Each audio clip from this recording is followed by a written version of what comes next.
So we'll continue these meetings hopefully in person from now on, and that will be better than seeing all of you on a screen every month or so. Before we get started, I wanted to just say a few words since this is the anniversary, my first anniversary. Can't tell whether officially it's tomorrow or today, but one of the two is my anniversary. I first came to this building when I was 26 years old, and I still remember the reverence I felt walking into the building, and a sense of awe about coming to a building where everybody in the building has only one task, which is to do the right thing, to serve the country, pursue justice. I still feel that every day. And I know all of you do too, and that's why this team is so great, because all of you have the same sense of public purpose, from people like Lee, who've been here, forever, to many others who've been here done many other tours. Somewhat like Jonathan, I think this is his first tour. So we all have the same energy and excitement about the kind of work that we're doing. On the first day, when I spoke to all 115,000 employees, I said that we had three priorities. The first being to ensure the rule of law. The second being to do everything we can to protect the American people from all threats, foreign and domestic. And the third, to protect civil rights. Those are our priorities. Those will continue to be the priorities of this department during my term of office. I know those are your priorities, and I'm really grateful for everything you guys have done over the last over the last year to ensure those priorities. With respect to the rule of law, we've reestablished the norms of the department, our independence with respect to our investigations, civil and criminal, in the area of law enforcement.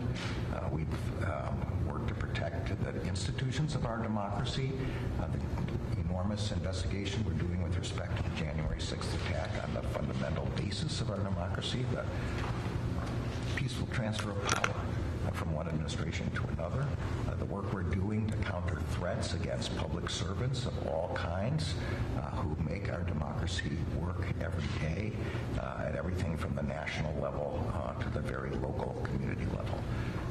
This is what we've done in that area. With respect to protecting the American people, we work every day on countering threats from nation states, from foreign terrorists, from domestic terrorists, and from violent extremists of all kinds. This is an enormous part of our job. Equally important is our priority of working against violent crime so that the people of the country and of our communities can feel safe in the way in which they go about their everyday lives. Part of that work is to help develop and reaffirm trust between communities and police departments, because that is the only way in the end that we're going to ensure public safety. We're reinvigorating our effort to protect the country's economic institutions by reinvigorating our antitrust enforcement, by reinvigorating our white-collar crime enforcement, by reinvigorating our environmental crime enforcement. All of these are necessary to ensure that the economic foundations of the country are secure. And third, and co-equal, is our obligation to protect the civil rights of the American people. All of you have heard me say many times before that the founding purpose of the Department of Justice was to protect the civil rights that were guaranteed by the 13th, 14th, and 15th Amendments. That is our legacy, and that is something that every single day we work on. We work on that when we investigate and prosecute hate crimes, crimes that occur because of the way people look, or of who they are, or what they believe. We counter those. That's part of our protection of civil rights.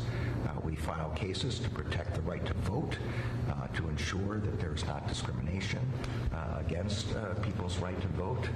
We do pattern or practice investigations to ensure that constitutional policing occurs in the country. And we do the kinds of cases that all of you have seen in the last week or 2 weeks the convictions that we successfully obtained with respect to the George Floyd case and the Arbery case. All of this is necessary to ensure that people's constitutional rights are guaranteed. All of you have been an enormous part. This team is what's responsible for these priorities being successfully pursued over this last year. I know we have so much more to do in all these areas, and we will continue to do that.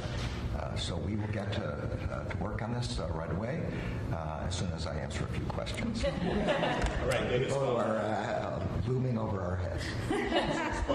Yes, wonderful. Mr. Attorney General, thanks for doing this. I know you're hesitant to mention specific cases as is policy. The big news, obviously, is Russia and Ukraine. Can you give us an update on what this department is doing with response to the oligarch task force, maybe without mentioning specific names?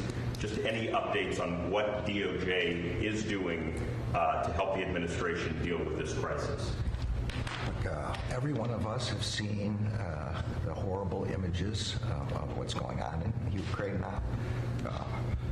Attacks on civilians, the attacks on hospitals that can't help but move all of us.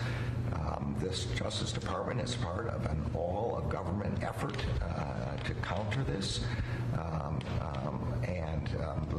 One particular, and every day we work on this question. Every day I'm briefed on what's going on in Ukraine.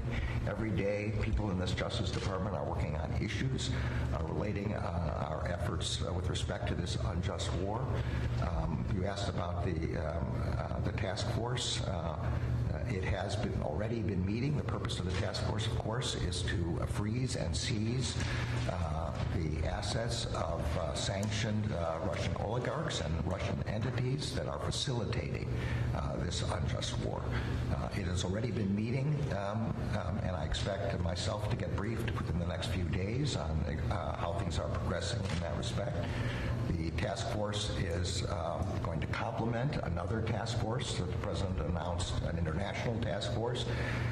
And likewise, in the next few days, I will be meeting with my foreign counterparts to work on those matters. Sure.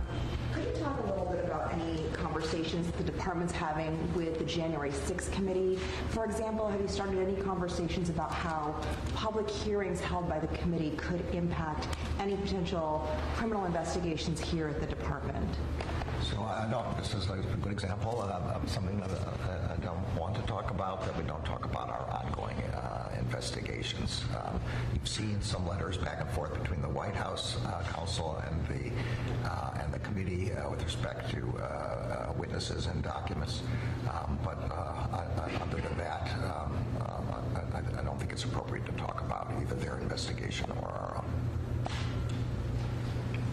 Mr. Attorney General, you said that you don't want any decisions here to be made based on partisan concerns or politics.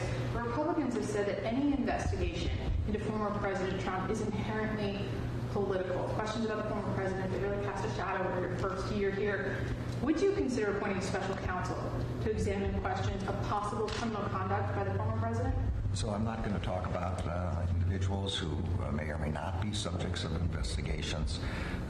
I want to say two things about the question, though. We don't talk about how we would do investigations or how we are doing investigations. It's a norm of the department. I will say generally about this thought about what's political and what's not political. We do not shy away from cases that are controversial or sensitive or political. To do that would undermine an element of the rule of law, which is that we treat like cases alike without regard to the subject matter. What we will avoid and what we must avoid is any partisan element of our decision-making about cases. That is what I'm intent on ensuring, that the department's decisions are made on the merits and that they're made on the facts and the law, and they're not based on any kind of partisan considerations. All right. Thanks, everybody. I can see everybody in person.